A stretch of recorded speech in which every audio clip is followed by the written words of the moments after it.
Hi ನಮಸ್ತೆ ಎಲ್ಲರಿಗೂ Kannada studio YouTube ಚಾನಲ್ಗೆ ಸ್ವಾಗತ. ಸೊ ಇಂದಿನ ಸೆಷನ್ನಲ್ಲಿ ನಾವೇನು ನೋಡೋಣ ಅಂತ ಹೇಳಿದ್ರೆ SSC GD 2025 GK ಪ್ರಶ್ನೆ ಪತ್ರಿಕೆಯನ್ನು ಈ ಒಂದು ಸೆಷನಲ್ಲಿ ನಾವು ನೋಡ್ಕೊಳ್ಳೋಣ, ಸರಿನಾ? ಸೊ ಯಾವ ಪ್ರಶ್ನೆ ಪತ್ರಿಕೆ ಅಂತ ನೋಡಿದ್ರೆ SSC GD 2025 ಫೆಬ್ರವರಿ 4 ನಡೆದಿರತಕ್ಕಂತಹ ಸೆಕೆಂಡ್ ಶಿಫ್ಟಿನ ಪ್ರಶ್ನೆ ಪತ್ರಿಕೆಯನ್ನು ಈ ಒಂದು ಸೆಷನಲ್ಲಿ ನಾವು ಡಿಸ್ಕಷನ್ ಮಾಡೋಣ, ಸರಿನಾ? ಸೊ ಟೋಟಲಿ ಎಷ್ಟು ಪ್ರಶ್ನೆಗಳನ್ನ ನಾವು ಡಿಸ್ಕಷನ್ ಮಾಡ್ತಿದ್ದೀವಿ ಅಂತ ನೋಡಿದ್ರೆ 20 ಪ್ರಶ್ನೆಗಳನ್ನ ಡಿಸ್ಕಷನ್ ಮಾಡ್ತಿದ್ದೀವಿ ಸರ್. ಹಾಗಾದ್ರೆ ಈ ಒಂದು ಕ್ಲಾಸಿಂದ ನಾವು 20 ಪಾಯಿಂಟ್ಗಳನ್ನ ತಿಳ್ಕೊಂಡು ಹೋಗ್ತೀವಾ ಅಂತಂದ್ರೆ ಅದು ಸುಳ್ಳು, ಸರಿನಾ?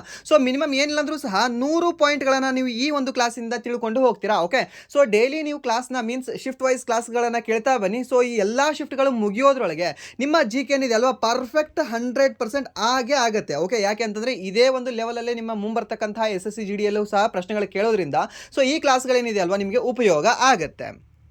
ಹಾಗೆ ನಿಮ್ಮ ಮೇನ್ ಎಕ್ಸಾಮಲ್ಲಿ ಮೀನ್ಸ್ ನಿಮ್ಮ ಯಾವುದು ಎಕ್ಸಾಮ್ ಇರುತ್ತಲ್ವ, ನಿಮ್ಮ ಶಿಫ್ಟ್ ಇರುತ್ತಲ್ವ, ಆ ನಿಮ್ಮ ಶಿಫ್ಟಲ್ಲಿ ಈ ಜಿ ಕೆಯಲ್ಲಿ ಮಿನಿಮಮ್ ನೀವು 15ಕ್ಕಿಂತ ಜಾಸ್ತಿ ತೊಗೊಳ್ಬೇಕು ಅಂತಂದರೆ ನಾನು ಹೇಳೋ 2 ಪಾಯಿಂಟ್ಗಳನ್ನು ಕೇಳ್ಕೊಳ್ಳಿ. ಓಕೆ, 2 ಟಿಪ್ಸ್ಗಳನ್ನು ನೆನ್ಪಿಟ್ಕೊಳ್ಳಿ. ಒಂದೇನು ಅಂತಂದರೆ ಇಲ್ಲೇನಿದೆ ಅಲ್ವ ಪ್ರಶ್ನೆ, ಸೊ ಇದನ್ನು ಒಂದು ನೆನ್ಪಿಟ್ಕೋಬೇಕು. ಆಮೇಲೆ ಸೆಕೆಂಡ್ ಪಾಯಿಂಟ್ ಏನು ಅಂತಂದರೆ ಇದ್ರ ಜೊತೆಗೆ ಏನು ಎಕ್ಸ್ಟ್ರಾ ಎಡಿಷ್ನಲ್ ಆಗಿ ನಾನು ಹೇಳ್ತಿರ್ತೀನಲ್ವ, ಪ್ರತಿಯೊಂದು ಮಾತಾಗಿರಲಿ ಆ್ಯಂಡ್ ದೆನ್ ಪ್ರತಿಯೊಂದು ಇನ್ಫಾರ್ಮೇಷನ್ ಆಗಿರಲಿ ಅದನ್ನೆಲ್ಲವೂ ಸಹ ನೆನ್ಪಿಟ್ಕೊಳ್ಳೋಕೆ ಟ್ರೈ ಮಾಡಿ. ಆ್ಯಂಡ್ ದೆನ್ ಇದರ ಜೊತೆಗೆ ನಿಮಗೇನಾದರೂ ಬೇಕಿತ್ತು ಅಂತಂದರೆ ಒಂದು ನೋಟ್ಬುಕ್ ಮಾಡ್ಕೊಳ್ಳಿ, ಇಲ್ಲ ಅಂತಂದರೆ ಒಂದು ಜಸ್ಟ್ ಒಂದು ರಫ್ ಶೀಟಲ್ಲಿ ತಗೊಳ್ಳಿ. ಸೊ ಜಸ್ಟ್ ಏನೇನು ನಿಮಗೆ ನೆನಪಿರಲ್ವಲ್ವಾ. ಓಕೆ, ಇಲ್ಲಿ ಏನಿದೆ, ಭಾರತದ ಪ್ಯಾರಾ ಅಥ್ಲೀಟ್ ಪಾರುಲ್ ಪರ್ಮಾರ್ ಅವರು ಯಾವ ಕ್ರೀಡೆಗೆ ಸಂಬಂಧಿಸಿದ್ದಾರೆ, ಇದು ನಿಮಗೆ ಗೊತ್ತಿಲ್ಲ. ಓಕೆ, ಸೊ ಜಸ್ಟ್ ಇಲ್ಲಿ ನೀವು 2 ಬರ್ಕೊಳ್ಬೇಕು. ಏನು ಪ್ಯಾರಾ ಅಥ್ಲೀಟ್ ಪಾರುಲ್ ಪರ್ಮಾರ್, ಮುಂದೆ ಬರ್ಕೋಬೇಕು ಒಂದು ಆರೋ ಮಾರ್ಕೊಂಡು ಹಾಕೊಂಡು ಏನು ಅಂತ ಬ್ಯಾಡ್ಮಿಂಟನ್ ಅಂತ ಬರ್ಕೋಬೇಕು. ಓಕೆ, ಸೊ ಇದು ನಿಮ್ಗೆ ಗೊತ್ತಿಲ್ಲ ಅಂತಂದರೆ ಮಾತ್ರ ಬರ್ಕೊಳ್ಬೇಕು. ಸೊ ಇದು ನಿಮ್ಗೆ ಗೊತ್ತಿದ್ರೆ ಬೇಡ. ಸೊ ಇದ್ರ ಜೊತೆಗೆ ನಾನು ಎಡಿಷನಲ್ ಏನು ಇನ್ಫಾರ್ಮೇಷನ್ ಹೇಳ್ತೀನಲ್ವಾ ಅದನ್ನು ಮಾತ್ರ ಬರ್ಕೊಳ್ಳಿ. ಸೊ ಖಂಡಿತವಾಗ್ಲೂ ನಿಮ್ಮ ಜಿ ಕೆ ಏನಿದೆ ಅಲ್ವಾ 15ಗಿಂತ ಜಾಸ್ತಿ ಸ್ಕೋರ್ ಆಗೇ ಆಗುತ್ತೆ. ಮೀನ್ಸ್ ನಾಟ್ 15 ಮಾರ್ಕ್ಸ್, 30 ಮಾರ್ಕ್ಸ್ಗಿಂತ ಜಾಸ್ತಿ ಆಗುತ್ತೆ. ಯಾಕಂದರೆ ಒಂದು ಪ್ರಶ್ನೆಗಳಿಗೆ ನಿಮಗೆ ಮಿನಿಮಮ್ 2 ಅಂಕಗಳು ಕಂಡುಬರ್ತವೆ, ಸರಿನಾ? ಸೊ ಆದ ಕಾರಣದಿಂದ ಸೊ ಈ ರೀತಿ ನೀವು ಮಾಡ್ತಾ ಬನ್ನಿ. ಸೊ ನಿಮ್ಮ SSC GD ಈ ವರ್ಷ ನೀವು ಫೇಲ್ ಆಗೋದಿಲ್ಲ. ಓಕೆ, ಸೊ ಇದು ನಾನು ನಿಮಗೆ ಭರವಸೆನ ಕೊಡ್ತೇನೆ ಬೇಕಾದರೆ.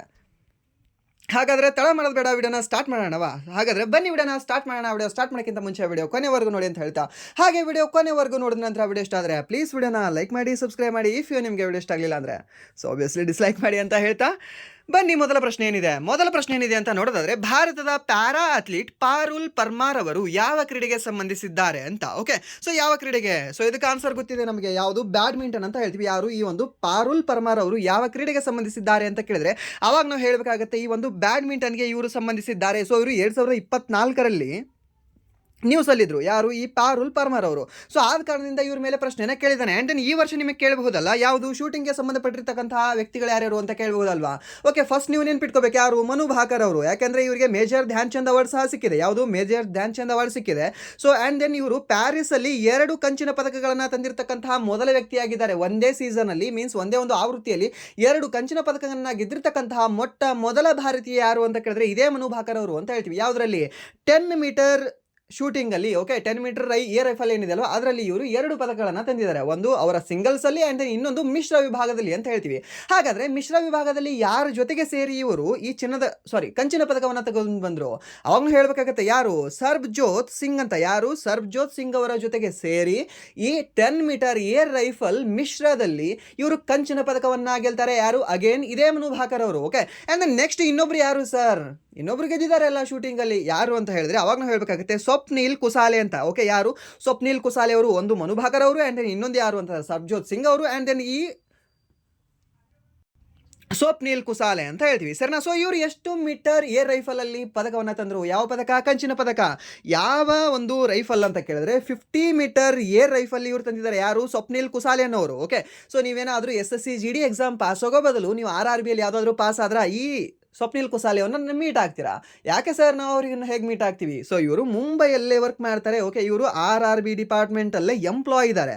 RRB ಇಂದನೇ ಇವ್ರು ಏನಾಗ್ತಾರೆ ಸೆಲೆಕ್ಟ್ ಆಗಿ ಇನ್ನು ಸ್ಪೋರ್ಟ್ಸ್ ಕೋಟಾದಲ್ಲಿ ಇವರು ನಮ್ಮ ಭಾರತವನ್ನು ಸಹ ಪ್ರತಿನಿಧಿಸ್ತಾರೆ. ಹಾಗೆ ನಮ್ಮ ಭಾರತವನ್ನು ಈ ಒಂದು ಪ್ಯಾರಿಸ್ ಒಲಿಂಪಿಕ್ಸಲ್ಲೂ ಸಹ ಇವರು ಪ್ರತಿನಿಧಿಸಿದ್ದಾರೆ. ಯಾರು? ನೆನ್ಪಿಟ್ಕೊಳ್ಳಿ, ಸ್ವಪ್ನಿಲ್ ಕುಸಾಲೆ ಅನ್ನೋರು. ಇವರು ಮೂಲತಃ ರಾಜ್ಯ ಯಾವುದು ಅಂತ ಕೇಳಿದ್ರೆ ಮಹಾರಾಷ್ಟ್ರ ಅಂತ ಹೇಳ್ತೀವಿ. ಸರ್ ಹಾಗಾದರೆ ಮನು ಭಾಕರ್ ಅವ್ರದ್ದು ಹೇಳಿದ್ರಿ, ಮನು ಭಾಕರ್ ಅವರು ಯಾವ ರಾಜ್ಯದವರು? ಇವರು ಹರಿಯಾಣ ರಾಜ್ಯದವರು. ಯಾಕಂದರೆ ಕೇಳ್ತಾನೆ. ಓಕೆ, ಸೊ ಒಲಿಂಪಿಕ್ಕಲ್ಲಿ ಗೆದ್ದಿರ್ತಕ್ಕಂಥವರೇ ಲಾಸ್ಟ್ ಒಂದು 6 ಜನ ಗೆದ್ದಿದ್ದಾರೆ. ಓಕೆ, 6 ಜನದ ನಿಮಗೆ ಸ್ಟೇಟ್ ಗೊತ್ತಿಲ್ಲ ಅಂದರೆ ಹೇಗೆ? ಕೇಳ್ತಾನೆ. ಓಕೆ, ನೆನ್ಪಿಟ್ಕೊಳ್ಳಿ. ಆ್ಯಂಡ್ ದೆನ್ ಇವ್ರ ಜೊತೆ ಮಿಶ್ರದಲ್ಲಿ ಒಬ್ಬರು ಬಂದಿದ್ರಲ್ವಾ, ಯಾರು? ಸರ್ಬ್ಜೋತ್ ಸಿಂಗ್ ಅವರು. ಇವಾಗಲೇ ಹೇಳಿದ್ರಿ. ಓಕೆ, ಇವ್ರು ಯಾವ ರಾಜ್ಯದವರು? ಅಗೇನ್ ಹರಿಯಾಣ ಅಂತ ಹೇಳ್ತೀವಿ. ಓಕೆ, ಆ್ಯಂಡ್ ದೆನ್ ಇನ್ನೊಬ್ರು ಹರಿಯಾಣದವ್ರು ಇದ್ದಾರೆ ರೀ. ಯಾರು? ನೀರಜ್ ಚೋಪ್ರಾ. ಓಕೆ, ಈ ನೀರಜ್ ಚೋಪ್ರಾ ಬೆಳ್ಳಿ ಪದಕವನ್ನು ಗೆಲ್ತಾರೆ. ಯಾವುದು? ಸಿಲ್ವರ್ ಪದಕವನ್ನು ಗೆಲ್ತಾರೆ. ಯಾವ ಒಲಿಂಪಿಕ್ಸಲ್ಲಿ? ಪ್ಯಾರಿಸ್ ಒಲಿಂಪಿಕ್ಸಲ್ಲಿ. ಓಕೆ, ಸೊ ಹಾಗಾದರೆ ಚಿನ್ನದ ಪದಕವನ್ನು ಗೆದ್ದಿರ್ತಕ್ಕಂಥ ವ್ಯಕ್ತಿ ಯಾರು ಇದೇ ಒಂದು ಜಾವ್ಲಿನಲ್ಲಿ? ಅರ್ಷದ್ ನದೀಮ್. ಯಾವ ದೇಶದವರು? ಪಾಕಿಸ್ತಾನ ದೇಶದವರು. ಓಕೆ, ಸೊ ಅವರು 90.23 ಮೀಟರನ್ನು ಎಸೆದು, ಮೀನ್ಸ್ 90+ ಎಸೆದು ಏನು ಮಾಡ್ತಾರೆ, ಅವರು ಚಿನ್ನದ ಪದಕವನ್ನು ಪಡ್ಕೊಳ್ತಾರೆ. ಆ್ಯಂಡ್ ದೆನ್ ಇವರು 89 ಎಸೆದು ಇವರು ಬೆಳ್ಳಿ ಪದಕವನ್ನು ಪಡ್ಕೊಳ್ತಾರೆ. ಯಾರು? ನೀರಜ್ ಚೋಪ್ರಾ. ಇವರು ಸಹ ಹರಿಯಾಣ ರಾಜ್ಯದವರು. ಓಕೆ, ಇದೆಲ್ಲವೂ ಸಹ ಇಂಪಾರ್ಟೆಂಟ್ ಇದೆ, ನೆನ್ಪಿಟ್ಕೊಳ್ಳಿ. ಓಕೆ, ಪ್ರತಿಯೊಂದು ಪಾಯಿಂಟ್ ಏನಿದೆ ಅಲ್ವಾ, ಗೋಲ್ಡನ್ ಪಾಯಿಂಟ್ ಅಂತ ನಾನು ನಿಮ್ಗೆ ಹೇಳ್ತೀನಿ. ಓಕೆ, ಆ್ಯಂಡ್ ದೆನ್ ನೆಕ್ಸ್ಟ್ ಈ ಒಂದು ಈಜಿಗೆ ಯಾರ್ರಿ? ಶ್ರೀಹರಿ ನಟರಾಜು. ಯಾರು? ಶ್ರೀಹರಿ. ಓಕೆ, ಶ್ರೀಹರಿ ನಟರಾಜು ಅಂತ ಹೇಳ್ತೀವಿ. ಯಾರು? ಶ್ರೀಹರಿ ನಟರಾಜ್ ಅಂತ ಹೇಳ್ತೀವಿ, ಸರಿನಾ? ಈ ಒಂದು ಶ್ರೀಹರಿ ನಟರಾಜ್ ಅವರು ಏನಿದಾರಲ್ವಾ, ಸೊ ಇವರು ಪ್ಯಾರಿಸ್ ಒಲಿಂಪಿಕ್ಸಲ್ಲಿ ಈ ನಮ್ಮ ಭಾರತೀಯನಾಗಿ ಈಜಿನಲ್ಲಿ ಸ್ಪರ್ಧೆ ಮಾಡಿದ್ರು. ಓಕೆ, ಇವರು ಇಂಪಾರ್ಟೆಂಟ್ ಆಗ್ತಾರೆ. ಯಾರು? ಶ್ರೀಹರಿ ನಟರಾಜ್ ಅವರು. ಓಕೆ, ಇದು ನೆನ್ಪಿಟ್ಕೊಳ್ಳಿ, ಕೇಳಬಹುದು. ಆ್ಯಂಡ್ ದೆನ್ ಅಥ್ಲೆಟಿಕ್ಸಲ್ಲಿ ಯಾರನ್ನು ನೆನ್ಪಿಟ್ಕೊಳ್ತೀರಾ ಸರ್? ಜ್ಯೋತಿ ಅರಾಜಿ ಅವರನ್ನು ನೆನ್ಪಿಟ್ಕೊಳ್ತೀವಿ. ಯಾರನ್ನ ನೆನ್ಪಿಟ್ಕೊಳ್ತೀವಿ? ಜ್ಯೋತಿ ಅರಾಜಿ ಅವರನ್ನು, ಇವರನ್ನು ನೆನ್ಪಿಟ್ಕೊಳ್ಳಿ. ಓಕೆ, ಸೊ ನಿಮಗೆ ಇಷ್ಟರಲ್ಲಿ ಒಂದು ಯಾವುದಾದ್ರೂ ಮಾರ್ಕ್ಸ್ ಬಂತಾ? ಗೋಲ್ಡನ್. ಓಕೆ, 1 ಪಾಯಿಂಟ್ ಬರುತ್ತೆ. ಓಕೆ, ಮೀನ್ಸ್ 2 ಪಾಯಿಂಟ್ ಬರುತ್ತೆ. ಒಂದು ರೈಟ್ ಆಗುತ್ತೆ, 2 ಪಾಯಿಂಟ್ ಬರುತ್ತೆ. ಓಕೆ, ಸೊ ಮೀನ್ಸ್ ಇದೇ ಆರ್ಡ್ರಲ್ಲೇ ಚೆನ್ನಾಗಿ ನೀಟಾಗಿ ಬರ್ಕೊಳ್ತಾ ಹೋಗಿ. ಓಕೆ, ಆ್ಯಂಡ್ ದೆನ್ ಇನ್ನೊಂದು ಈ ಒಂದು ಬ್ಯಾಡ್ಮಿಂಟನ್ ಬಗ್ಗೆ ಹೇಳೋದಾದರೆ ಏನಂತ ಹೇಳ್ಬೋದು? ಏನಂತ ಹೇಳ್ತೀರಾ ನೋಡಿ ಸರ್ ನೀವೇ. ಓಕೆ, ಸೊ ಏನಂತ ಹೇಳೋದು ಅಂತಂದರೆ, ಈ ಒಂದು ಪ್ಯಾರಾ ಒಲಿಂಪಿಕ್ಸಲ್ಲಿ, ಯಾವುದರಲ್ಲಿ? ಈ ಒಂದು ಪ್ಯಾರಾ ಒಲಿಂಪಿಕ್ಸಲ್ಲಿ ಪ್ಯಾರಾ ಬ್ಯಾಡ್ಮಿಂಟನನ್ನು ಯಾವ ವರ್ಷ ಸೇರ್ಪಡೆ ಮಾಡಿದರು ಸರ್ ಅಂತ. ಓಕೆ, ಸೊ ಏನು ಹೇಳ್ತಿದ್ದೀನಿ ಕ್ವಶನ್ ಕೇಳಿ. ಈ ಪ್ಯಾರಾ ಒಲಿಂಪಿಕ್ಸಲ್ಲಿ ಈ ಒಂದು ಪ್ಯಾರಾ ಬ್ಯಾಡ್ಮಿಂಟನ್ನ ಯಾವ ಒಂದು ಕ್ರೀಡಾಕೂಟದಲ್ಲಿ ಅಥವಾ ಒಂದು ಯಾವ ಒಲಿಂಪಿಕ್ಸಲ್ಲಿ ಇದನ್ನು ಸೇರ್ಪಡೆ ಮಾಡಿದ್ರು ಅಂತ ಕೇಳ್ತಾನೆ ನಿಮಗೆ. ಅವಾಗ ನೀವು ಏನಂತ ಹೇಳ್ತೀರಾ? ಸೊ ಅವಾಗ ಹೇಳಬೇಕಾಗಿರೋದು ಏನಿಲ್ಲ ಸರ್, ಇವಾಗ 2ನೇ ಸೀಸನ್ ಇದು ಮಾತ್ರ ಆಡಿಸಿದ್ದಾರೆ. ಸೊ ಹಾಗಾದರೆ 2020ರ ಟೋಕಿಯೋ ಒಲಿಂಪಿಕ್ಸಲ್ಲಿ ಇದನ್ನು ಸೇರ್ಪಡೆ ಮಾಡಿದರು. ಮೊದಲ ಬಾರಿಗೆ ಪ್ಯಾರಾ ಬ್ಯಾಡ್ಮಿಂಟನ್ ಅನ್ನು ಪ್ಯಾರಾ ಒಲಿಂಪಿಕ್ಸ್ ಗೇಮ್ಸ್ಗಳಿಗೆ ಸೇರಿಸಲಾಯಿತು, ಸರಿನಾ? So this is the most important point ಇದು. ಓಕೆ, ಸೊ ಇದು ನಿಮಗೆ ಬೇರೆ ಬೇರೆ ಬುಕ್ಗಳಲ್ಲಿ ಸಿಗಲ್ಲ ಇದು. ಓಕೆ, ಸೊ ಅದಕ್ಕೆ ಇದನ್ನು ನೆನ್ಪಿಟ್ಕೊಳ್ಳಿ. ಯಾವುದು? 2020ರ ಟೋಕಿಯೋ ಒಲಿಂಪಿಕ್ಸಲ್ಲಿ ಪ್ಯಾರಾ ಬ್ಯಾಡ್ಮಿಂಟನನ್ನು ಸೇರ್ಪಡೆ ಮಾಡ್ತಾರೆ. ಓಕೆ, ಯಾವುದನ್ನು? ಪ್ಯಾರಾ ಬ್ಯಾಡ್ಮಿಂಟನ್ ಅಂತ ಹೇಳ್ತೀವಿ. Okay, and then next para ಅಂತಂದರೆ ಪ್ಯಾರಾ ಗೇಮ್ಸ್. ಓಕೆ, ಈ ಏಷ್ಯನ್ ಪ್ಯಾರಾ ಗೇಮ್ಸ್ ಅಂತ ಬರುತ್ತಲ್ವಾ, ಆ ಏಷ್ಯನ್ ಪ್ಯಾರಾ ಗೇಮ್ಸ್ ಮೊದಲ ಬಾರಿಗೆ ಎಲ್ಲಿ ನಡೆದಿದೆ ಅಂತ ಕೇಳಿದ್ದಾನೆ, ಸರಿನಾ? ಸೊ ರೀಸೆಂಟಾಗಿ CHSL ಎಕ್ಸಾಮಲ್ಲಿ ಏನೋ ಕೇಳಿದಾನೆ ಅನ್ಸುತ್ತೆ, 2023ಅಲ್ಲಿ. ಓಕೆ, ಸೊ ಇದು ಏಷ್ಯನ್ ಪ್ಯಾರಾ ಗೇಮ್ಸ್ ಮೊದಲ ಬಾರಿಗೆ ಯಾವ ದೇಶದಲ್ಲಿ ನಡೆದಿದೆ ಅಂತ ಕೇಳಿದ್ರೆ ಚೀನಾ ದೇಶದಲ್ಲಿ ನಡೆದಿದೆ, ಸರಿನಾ? ಚೀನಾದ ಈ ಒಂದು ಗುವಾಂಗ್ ಜೌ ಅಂತ ಹೇಳ್ತೀವಿ, ಸರಿನಾ? ಯಾವುದು? ಈ ಒಂದು ಗುವಾಂಗ್ ಜೌ. ಯಾವುದು?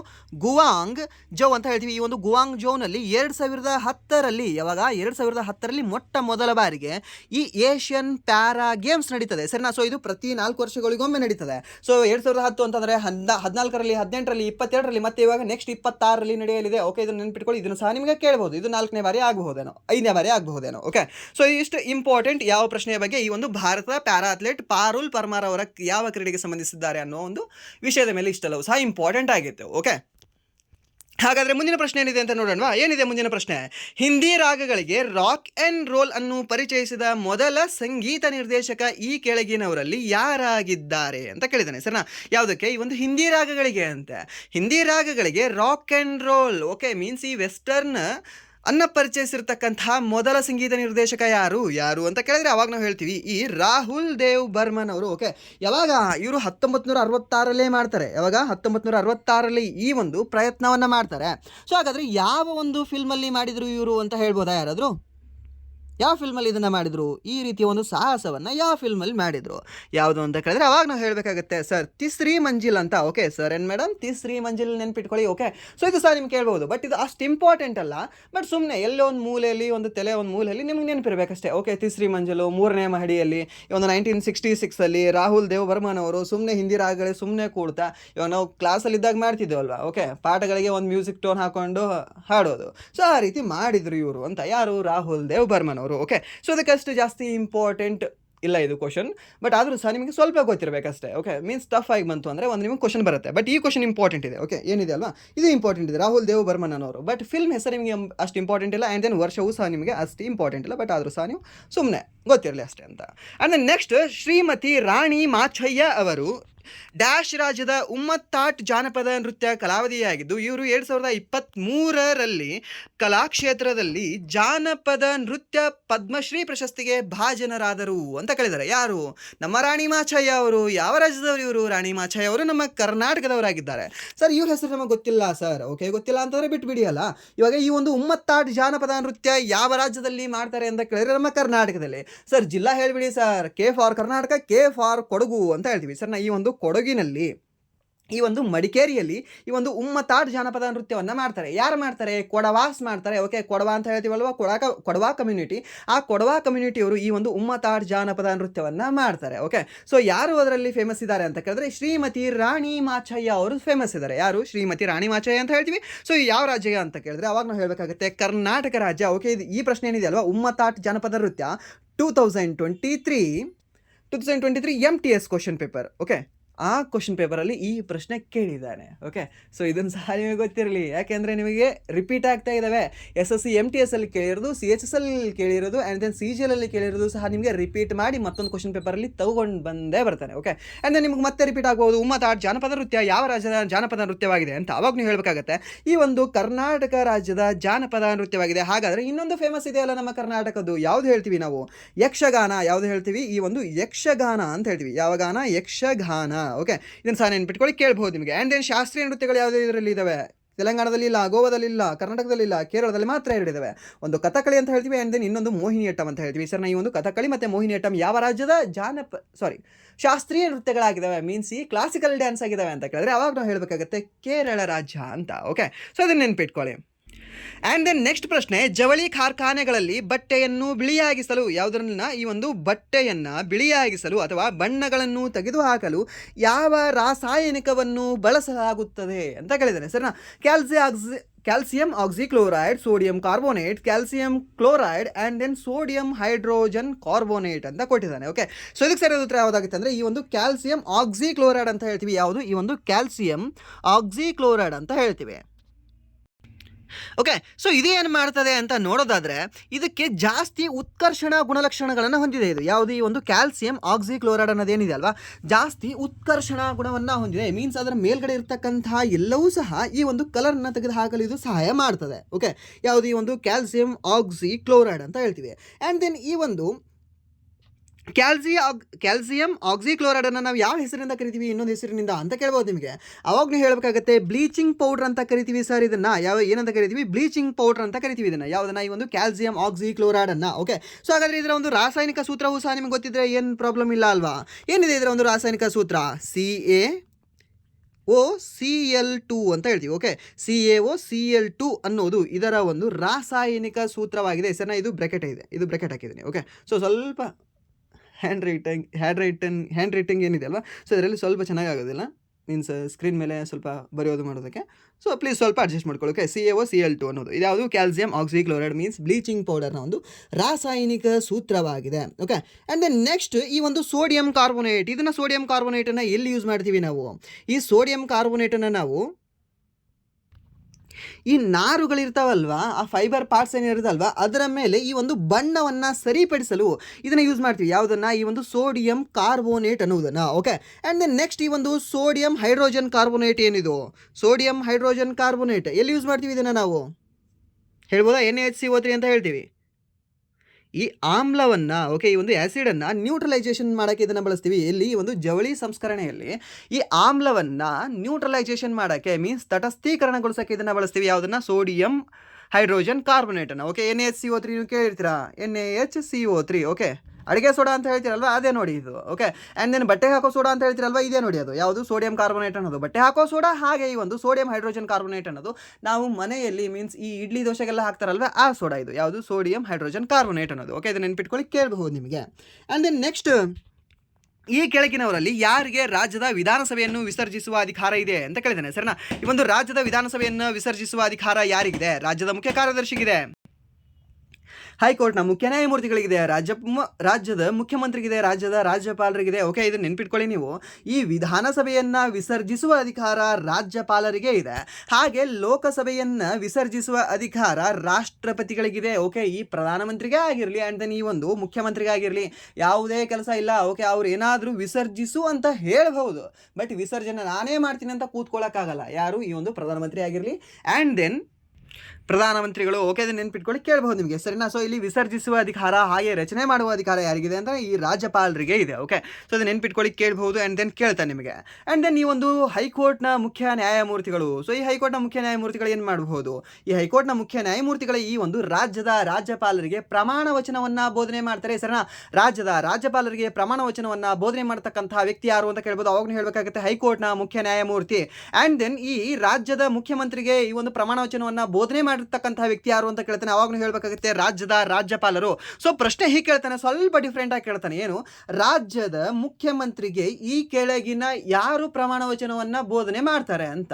ಸೊ ಆಪ್ಷನ್ ಕೊಡ್ತಾನೆ ನಿಮಗೆ. ಆಪ್ಷನ್ ಎ ಹೈಕೋರ್ಟ್ನ ಮುಖ್ಯ ನ್ಯಾಯಮೂರ್ತಿ, ಆಪ್ಷನ್ ಬಿ ಹೈಕೋರ್ಟ್ನ ಇತರ ಹಿರಿಯ ನ್ಯಾಯಮೂರ್ತಿ, ಆ್ಯಂಡ್ ದೆನ್ ಆಪ್ಷನ್ ಸಿ ಪ್ರಧಾನಮಂತ್ರಿ, ಆಪ್ಷನ್ ಡಿ ವೈಸ್ ಪ್ರೆಸಿಡೆಂಟ್ ಅಂತ ಕೊಡ್ತಾನೆ. ಯಾವುದಾಗುತ್ತೆ ಇದಕ್ಕೆ ಸರಿಯಾದ ಉತ್ತರ? ಸರ್ ನೀವು ಇವಾಗಲೇ ಹೇಳಿದ್ರಿ ಯಾವುದು ಈ ಒಂದು ರಾಜ್ಯಪಾಲರು ಅಂತ ಹೇಳಿದ್ರಿ. ರಾಜ್ಯಪಾಲರು ಆಪ್ಷನಲ್ಲೇ ಇಲ್ಲ.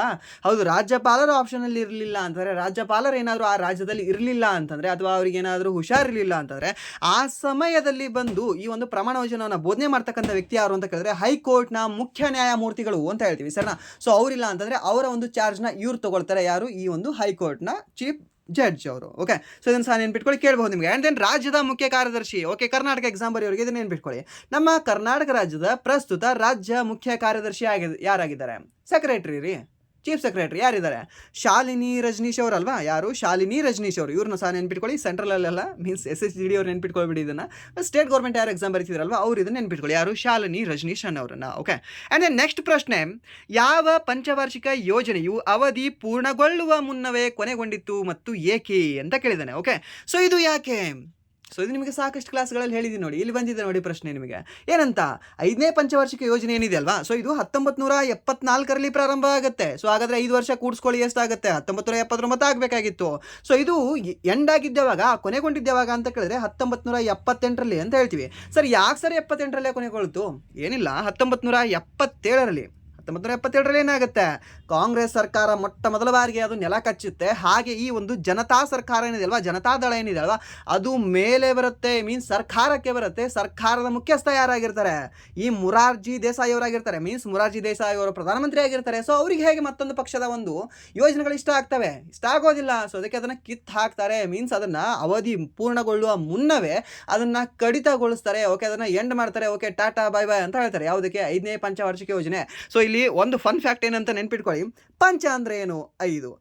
ಓಕೆ, 5ನೇ ಪಂಚವಾರ್ಷಿಕ ಯೋಜನೆಯೇ 5 ವರ್ಷ ಪೂರ್ಣಗೊಂಡಿಲ್ಲ. ಸೊ ಹೀಗೆ ನೆನ್ಪಿಟ್ಕೊಳ್ಳಿ ಫನ್ನಲ್ಲಿ. ಓಕೆ, ನೆನ್ಪುಳಿತದೆ, ಪ್ರಾಬ್ಲಮೇ ಇಲ್ಲ. ಓಕೆ, ಆ್ಯಂಡ್ ನೆಕ್ಸ್ಟ್ 5ನೇ ಪಂಚವಾರ್ಷಿಕ ಯೋಜನೆಯ ನಂತರ ಯಾವ ಪಂಚವಾರ್ಷಿಕ ಯೋಜನೆ ಅವಧಿಗೆ ಮುನ್ನವೇ ರದ್ದುಗೊಂಡಿತು ಅಥವಾ ಅದು ಕೊನೆಗೊಂಡಿತು ಅಂತ ಕೇಳಿದ್ರೆ ಅವಾಗ ಹೇಳಬೇಕಾಗುತ್ತೆ 12ನೇ ಪಂಚವಾರ್ಷಿಕ ಯೋಜನೆ. ಯಾಕಂದರೆ ಅದು ರದ್ದುಗೊಳ್ಬೇಕಾಗಿರೋದು, ಮೀನ್ಸ್ ಅದು ಕೊನೆಗೊಳ್ಳಬೇಕಾಗಿರೋದು ಯಾವಾಗ ಅಂತ ಕೇಳಿದ್ರೆ 2017ರಲ್ಲಿ ಕೊನೆಗೊಳ್ಳಬೇಕಾಗಿತ್ತು. 2012ರಿಂದ 17. ಬಟ್ ಅದು ಯಾವಾಗ ಕೊನೆಗೊಳ್ಳುತ್ತದೆ? 2014 ಇನ್ ಆಗಸ್ಟ್ 13ರಂದೇ ಕೊನೆಗೊಳ್ಳುತ್ತದೆ ಅಲ್ವಾ? ಯಾಕೆ? ಈ ಸರ್ಕಾರ ಬದಲಾವಣೆ ಆಗುತ್ತೆ. ಕಾಂಗ್ರೆಸ್ ಹೋಗಿ ಮತ್ತೆ ಹಾಗೇನೆ ಯಾವ್ದು ಬರುತ್ತೆ? BJP ಬರುತ್ತೆ. ಸೊ ಅದಕ್ಕೆ ಅವ್ರಿಗೆ ಇಷ್ಟ ಆಗಲಿಲ್ಲ, ಅವ್ರು ತೆಗೆದ್ರು.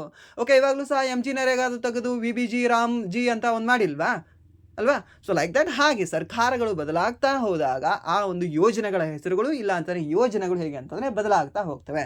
ಸೊ ಆದ ಕಾರಣದಿಂದ ಸರ್ಕಾರದ ಬದಲಾವಣೆಯೇ ಈ ಒಂದು ಪಂಚವಾರ್ಷಿಕ ಯೋಜನೆಯು 1 ವರ್ಷ ಮುನ್ನವೇ ಕೊನೆಗೊಳ್ಳಲು ಕಾರಣವಾಗ್ತದೆ. ಓಕೆ, ಯಾವುದು? 5ನೇ ಯೋಜನೆ ಅಂತ ಹೇಳ್ತೀವಿ. ಹಾಗಾದರೆ ಈ ಒಂದು 5ನೇ ಯೋಜನೆ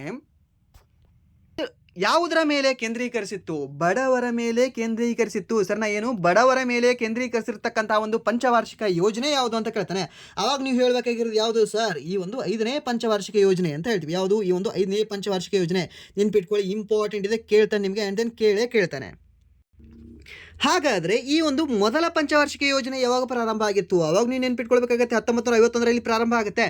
ಸರ್ ಹಾಗಾದ್ರೆ ಅದರ ಅವಧಿನೂ ಹೇಳಿಬಿಡಿ ಅಲ್ಲ, 1951ರಿಂದ 56 ಅಂತ ಹೇಳಿದ್ವಿ ಸರ್. ಸೊ ಇದನ್ನು ಸರ್ ನೆನ್ಪಿಟ್ಕೊಳ್ಳಿ, ಕೇಳ್ಬೋದು. ಸೊ ಇದು ಹೆರಾಲ್ಡ್ ಡೋಮರ್ ಮಾದರಿಯಾಗಿತ್ತು. ಓಕೆ, ಆ್ಯಂಡ್ ನೆಕ್ಸ್ಟ್ 2ನೇ ಪಂಚವಾರ್ಷಿಕ ಯೋಜನೆ 1956ರಿಂದ 61 ಅಂತ ಹೇಳ್ತೀವಿ ಸರ್ನಾ. ಸೊ ಇದು ಎದ್ರ ಮೇಲೆ ಕೇಂದ್ರೀಕರಣವಾಗಿತ್ತು? ಸೊ ಮೊದಲನೇದು ನಿಮಗೆ ಕೃಷಿ ಮೇಲೆ ಕೇಂದ್ರೀಕರಣ ಆಗಿರುತ್ತೆ. 2ನೇದು ಎದ್ರ ಮೇಲೆ ಕೇಂದ್ರೀಕರಣ ಆಗಿರುತ್ತೆ ಅಂದರೆ ಈ ಕಾರ್ಖಾನೆಗಳ ಮೇಲೆ. ಓಕೆ, ಅಥವಾ ಇಂಡಸ್ಟ್ರಿ ಮೇಲೆ ಇದು ಜಾಸ್ತಿ ಫೋಕಸ್ ಮಾಡುತ್ತೆ. ಯಾವುದು ಎರಡನೇ ಪಂಚವಾರ್ಷಿಕ ಯೋಜನೆ. ಆ್ಯಂಡ್ ದೆನ್ ಅಗೇನ್ ಮತ್ತೆ ಮೂರನೇ ಪಂಚವಾರ್ಷಿಕ ಯೋಜನೆ 1961ರಿಂದ 66. ಓಕೆ, ಇದ್ರ ಮೇಲೆ ಕೇಂದ್ರೀಕರಣ ಆಗುತ್ತೆ ಅಂದರೆ ಅಗೇನ್ ರಿಟರ್ನ್ ಮತ್ತೆ ನಾನು ಕೃಷಿಗೆ ಹೋಗ್ತೀನಿ ಅಂತ ಕೃಷಿಗೆ ಹೋಗುತ್ತೆ. ಆ್ಯಂಡ್ ದೆನ್ ನೆಕ್ಸ್ಟ್ ನಾಲ್ಕನೇ ಪಂಚವಾರ್ಷಿಕ ಯೋಜನೆ ಯಾವಾಗ ಸರ್ ಅಂತ ಕೇಳಿದ್ರೆ ಅವಾಗ ನೀವು ಹೇಳ್ತೀರಾ ಕೆಲವೊಬ್ರು 1966ರಿಂದ. ಅದಕ್ಕೆ 5 ಕೂಡಿಸ್ಕೊಂಡ್ಬಿಡಿ, ಎಷ್ಟಾಗುತ್ತೆ ನಿಮಗೆ? 1971 ಸರ್. ಇದು ರಾಂಗ್ ಅಲ್ಲ ಸರ್. ಯಾಕೆ ಅಂತ ಕೇಳಿದ್ರೆ 1966ರಿಂದ ಎಲ್ಲಿವರೆಗೂ 69ರವರೆಗೂ ಮೊದಲ ರಜಾವಧಿಯನ್ನು ಘೋಷಣೆ ಮಾಡ್ತಾರೆ. ಯಾಕೆ? 1950 60 61 ಆ್ಯಂಡ್ ದೆನ್ 1965ರಲ್ಲಿ ಏನಾಗುತ್ತೆ, ಯುದ್ಧಗಳಾಗ್ತವೆ. ಓಕೆ, 61ರಲ್ಲಿ ಆ್ಯಂಡ್ ದೆನ್ 65ರಲ್ಲಿ ಏನಾಗುತ್ತೆ, ಯುದ್ಧಗಳಾಗ್ತವೆ. ಒಂದು ಪಾಕ್ ಯುದ್ಧ ಆ್ಯಂಡ್ ದೆನ್ ಇನ್ನೊಂದು ಚೀನಾ ಯುದ್ಧ ಆಗುತ್ತೆ. ಓಕೆ, ಸೊ ಆದ ಕಾರಣದಿಂದ ನಮ್ಮ GDP ಏನಿದೆ ಅಲ್ವಾ, ನೆಲ ಕಚ್ಚಿ ಹೋಗ್ಬಿಡುತ್ತೆ. ಸೊ ಅದಕ್ಕೆ ನಾವು ಮೊದಲು ಒಂದೊಂದು ವರ್ಷದ ನೋಡ್ಕೊಳ್ಳೋಣ, ಆಮೇಲೆ ಮತ್ತೆ ಇದು ಪಂಚವಾರ್ಷಿಕ ಯೋಜನೆಗಳನ್ನ ತರೋಣ ಅಂತ ಮೊದಲ ರಜಾವಧಿಯನ್ನು ಘೋಷಣೆ ಮಾಡ್ತಾರೆ. ಸೊ ನಿಮಗೆ ಅವಧಿ ಕೇಳ್ಬೋದು, ಮೊದಲ ರಜಾವಧಿಯ ಒಂದು ಅವಧಿ ಏನು ಅಂತ ಕೇಳ್ಬೋದು. ಅವಾಗೂ ಹೇಳಬೇಕಾಗತ್ತೆ 1966ರಿಂದ 69 ಅಂತ. ಇವಾಗಲೇ ನಮ್ಮ GDP ನೆಲ ಕಚ್ಚಿರುತ್ತೆ. ಓಕೆ, ಸೊ ಇಲ್ಲಿ ನೀವು ಲಿಂಕ್ ಇಟ್ಕೊಳ್ಳಿ, ನೆನ್ಪಿಟ್ಕೊಳ್ಳಿ. ಯಾವಾಗ 66ರಿಂದ 69 ನಮ್ಮ GDP ನೆಲ ಕಚ್ಚಿರುತ್ತೆ. ತಿನ್ನಕ್ಕೂ ಸಹ ನಮ್ಮಲ್ಲಿ ಆಹಾರ ಇರೋದಿಲ್ಲ. ಆ ಸಮಯದಲ್ಲಿ ಆಗಿರ್ತಕ್ಕಂಥ ಕ್ರಾಂತಿಯೇ ದ ಗ್ರೀನ್ ರೆವಲ್ಯೂಷನ್ ಅಂತ ಹೇಳ್ತೀವಿ ಸರ್, ಹಸಿರು ಕ್ರಾಂತಿ ಅಂತ ಹೇಳ್ತೀವಿ. ಓಕೆ, ಯಾವಾಗ 1960ರ ದಶಕ. ಇಯರ್ ಕೇಳಿದ್ರೆ ನಿಮಗೆ 1966ರಲ್ಲಿ ಅಂತ ಹೇಳ್ತೀವಿ. ಯಾರು ಹಸಿರು ಕ್ರಾಂತಿಯ ಪಿತಾಮಹ? ಈ ನಾರ್ಮನ್ ಬೋರ್ಲಾಗ್ ಅವರು. ಬಟ್ ನಮ್ಮ ಭಾರತದಲ್ಲಿ ಯಾರು ಹಸಿರು ಕ್ರಾಂತಿಯ ಪಿತಾಮಹ? ಅವಾಗ ನಾವು ಹೇಳಬೇಕಾಗುತ್ತೆ MS ಸ್ವಾಮಿನಾಥನ್. ಯಾರು? MS ಸ್ವಾಮಿನಾಥನ್. ಸರ್, ಇದನ್ನು ಸಹ ನೆನ್ಪಿಟ್ಕೊಳ್ಳಿ, ಕೇಳ್ಬೋದು. ಅದೇ ಇನ್ನೊಬ್ಬ ವ್ಯಕ್ತಿ ಯಾರು? ಸುಬ್ರಹ್ಮಣ್ಯನ್ ಅಂತ ಹೇಳ್ತೀವಿ ಸರ್, ನಾವು ಸಹ ನೆನ್ಪಿಟ್ಕೊಳ್ಳಿ, ಕೇಳ್ಬೋದು. ಸೊ ನಿಮಗೆ ಗ್ರೀನ್ ರೆವಲ್ಯೂಷನ್ ಮೇಲೆ ಮೀನ್ಸ್ ಒಂದು ಹಸಿರು ಕ್ರಾಂತಿಯ ಮೇಲೆ ಫಿಕ್ಸ್ ಒಂದು ಕ್ವಶನ್ ಬಂದೇ ಬರುತ್ತೆ ಇನ್ನು SSC GD ಎಕ್ಸಾಮಲ್ಲಿ. ಓಕೆ, ಆ್ಯಂಡ್ ದೆನ್ ನೆಕ್ಸ್ಟ್ ಪ್ರಶ್ನೆ, 1947ರಲ್ಲಿ ಭಾರತ ಸ್ವಾತಂತ್ರ್ಯ ಪಡೆದಾಗ ಬ್ರಿಟಿಷ್ನ ಪ್ರಧಾನಮಂತ್ರಿ ಯಾರಾಗಿದ್ದರು ಅಂತ ಕೇಳಿದ್ದೇನೆ. ಸರ್, ಯಾರಾಗಿದ್ರು ಈ ಒಂದು ಬ್ರಿಟಿಷ್ನ ಪ್ರಧಾನಮಂತ್ರಿ? ಯಾರಾಗಿರ್ಬೋದು ಸರ್? ನಾನೇ ಆಗಿದ್ದ ಸರ್? ಇಲ್ಲ ಸರ್, ನೀವಾಗಿರಲಿಲ್ಲ ಅಲ್ಲ. ಯಾರಾಗಿದ್ರು ಹಾಗಾದರೆ? ಯಾರು ಅಂತ ಕೇಳಿದ್ರೆ ಈ ಕ್ಲೈಮೆಂಟ್ ಅಟ್ಲಿ ಅವರು ಆಗಿದ್ರು. ಓಕೆ, ಹಾಗಾದರೆ ಈ ಒಂದು ದುಂಡು ಮೇಜಿನ ಸಮ್ಮೇಳನ ನಡೆಯುವಾಗ ಯಾರು ಪ್ರಧಾನಮಂತ್ರಿ ಆಗಿದ್ರು ಈ ಒಂದು ಬ್ರಿಟಿಷ್ದು? ಇದೇ ರಾಮ್ಸೆ ಮ್ಯಾಕ್ಡೊನಾಲ್ಡ್. ಯಾವಾಗ? 1930, 31 ಆ್ಯಂಡ್ ದೆನ್ 32ರ ಮೂರೂ ದುಂಡು ಮೇಜಿನ ಸಮ್ಮೇಳನದಲ್ಲಿ ಪ್ರಧಾನಮಂತ್ರಿ ಆಗಿರ್ತಕ್ಕಂಥ ವ್ಯಕ್ತಿ ಯಾರು ಅಂದರೆ ಈ ಒಂದು ರಾಮ್ಸೆ ಮ್ಯಾಕ್ಡೊನಾಲ್ಡ್ ಅಂತ ಹೇಳ್ತೀವಿ ಸರ್. ಇದನ್ನು ಸಹ ನೆನ್ಪಿಟ್ಕೊಳ್ಳಿ, ಕೇಳ್ಬೋದು ನಿಮಗೆ. ಆ್ಯಂಡ್ ದೆನ್ ನೆಕ್ಸ್ಟ್ ಈ ಒಂದು ಯುದ್ಧ ಆಗುತ್ತಲ್ವ, ಎರಡನೇ ಜಾಗತಿಕ ಯುದ್ಧ. ಆ ಸಮಯದಲ್ಲಿ ಈ ಒಂದು ಬ್ರಿಟನ್ನ ಪ್ರಧಾನಮಂತ್ರಿ ಯಾರು ಅಂತ ಕೇಳಿದ್ರೆ ವಿನ್ಸ್ಟನ್ ಚರ್ಚಿಲ್ ಅವನು. ಓಕೆ, ಯಾರು? Winston Churchill.